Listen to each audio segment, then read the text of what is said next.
Isomo ryo mu gitabo cy'umuhanuzi Izayi.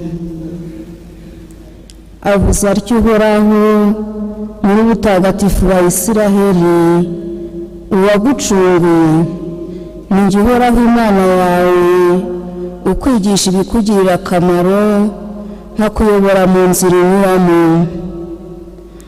Nyamara iyo ujya kwita ku mategeko yanjye, amahoro yawe abasendereye nk'uruzi, n'ubutungane bwawe bukamera nk'imivumba yo mu nyanja. Urubyaro rwawe rwari kuzangana nk'umusenyi, abagukomokaho bakangana nk'urusekabuye. Izina ryawe ntiryari kuzasibangana, cyangwa se ngo ryibagirane imbere yanjye. Iryo ni ijambo ry'Imana.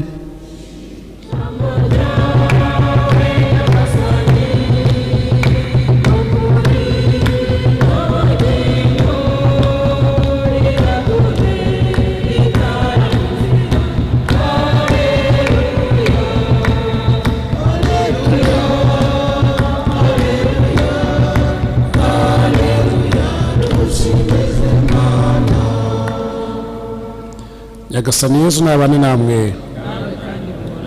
Amagambo yo mu Ivanjili ntagatifu yanditswe na Matayo. Muri icyo gihe Yesu abwira rubanda ati, mbese ab'iki gihe nabagereranya n'abandi? Bameze nk'abana bicaye ku bibuga bagahamagara abandi bati, twavugije umwironge maze ntimwabyina, duteye indirimbo z'amaganya ntimwarira. Koko rero Yohani yaje atarya atanywa bati yahanzweho, naho umwana w'umuntu aje arya kandi anywa bati ni igisambo, ni umusinzi, ni inshuti y'abasoresha n'abanyabyaha. Nyamara ubuhanga bw'Imana bwagaragajwe n'ibikorwa byayo. Iyo ni Ivanjili ntagatifu. Mu gukomeza kuzirikana icyo tugomba gukora muri iki gihe cya Adventi, aya masomo arongera kudushishikariza guhinduka umunsi ku wundi. Mu isomo rya mbere twumvisemo ikintu cy'ingenzi kijyanye no kumenya gukurikiza amategeko y'Imana. Gukurikiza amategeko y'Imana bidufasha guhinduka, kubera ko amategeko y'Imana ari cyo gipimo dushobora kugenderaho tureba niba tunogeye Imana mu mibereho yacu koko. Ayo mategeko y'Imana niyo agomba kuyobora ubundi ubuzima bwacu bwa buri munsi, ku buryo ku mugoroba igihe twisuzuma aba ariyo duheraho tukavuga, ese itegeko rya mbere, irya kabiri, irya gatatu tukayahetura, ese twaribayemo gute uyu munsi? Icyo gihe kwisuzuma kwacu kugira aho kugana, ndetse kukadufasha gufata icyemezo bitewe n'uburyo twubahirije cyangwa se twahinyuye ayo mategeko y'Imana. Twumvise umuhanuzi aravuga ati, nyamara iyo ujya kwita ku mategeko yanjye, amahoro yawe abasendereye nk'uruzi, n'ubutungane bwawe bukamera nk'imivumba yo mu nyanja. Agakomeza, kudakurikiza amategeko y'Imana bitubuza amahoro. Ukurikiza amategeko y'Imana agira amahoro. Iyo tubona ibibazo duhura nabyo cyangwa se ibiri muri iyi si byose, akenshi bituruka kutubahiriza amategeko y'Imana. Amategeko y'Imana Yesu Kristo yayahinnye mu itegeko rimwe, gukunda Imana no gukunda mugenzi wacu. Akenshi ibituma tubona isi igenda nabi ni ukwica iryo tegeko ry'urukundo, kudakunda mugenzi wawe nk'uko wikunda. Ugasanga ahubwo abantu turaharanira kwikunda, kwikanyiza, kwireba, no kutareba abandi n'irihumye no kutagira kumva ntacyo batubwiye. Ibyo rero bituma tugenda twebwe ubwacu tukigira utumana, buri wese akigira akamana ke, bityo ntabashe gukunda abandi ndetse ntakunde n'Imana. Birumvikana udakunda, uko Yohani abitubwira, udakunda mugenzi we areba, ni gute yakunda Imana atareba? Iyi vanjiri nayo iratubwira guhinduka. Yesu abishyira mu kigereranyo cyaba avuga ati abantu b'iki gihe nabagereranya gute, nabagereranya n'abandi. Mu Kinyarwanda bavuga ngo nta ngoma itagira w'iki gihe.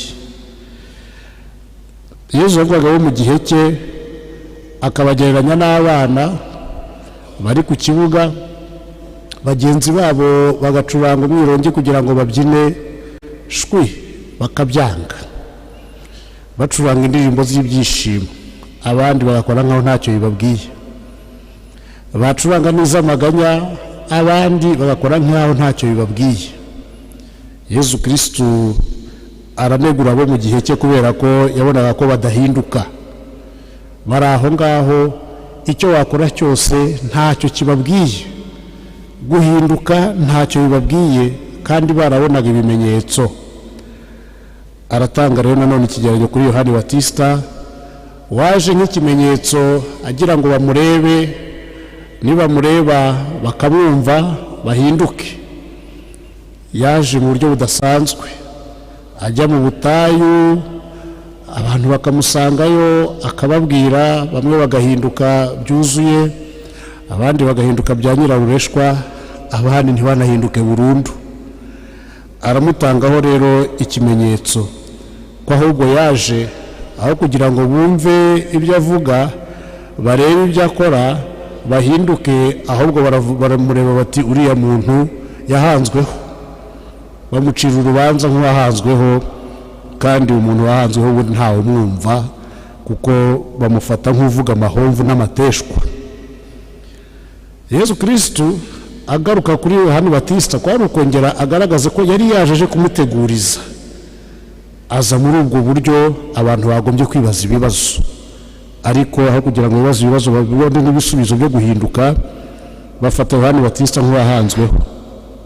Yesu rero aje amukurikiye, aza yisanisha n'abantu, afata isura nk'iyabo yaratumyeho, nk'iyabo yarajemo, asangira nabo, anywa akarya hamwe nabo, ndetse akegera abasoresha n'abanyabyaha. Barangije bati uriya ni igisambo, ni n'umusinzi. Nawe ikimenyetso abazaniye reka da ntijyagira icyo kibabwira kugira ngo badahinduka. Bavandimwe rero, natwe mu gihe cyacu ibimenyetso ni byinshi.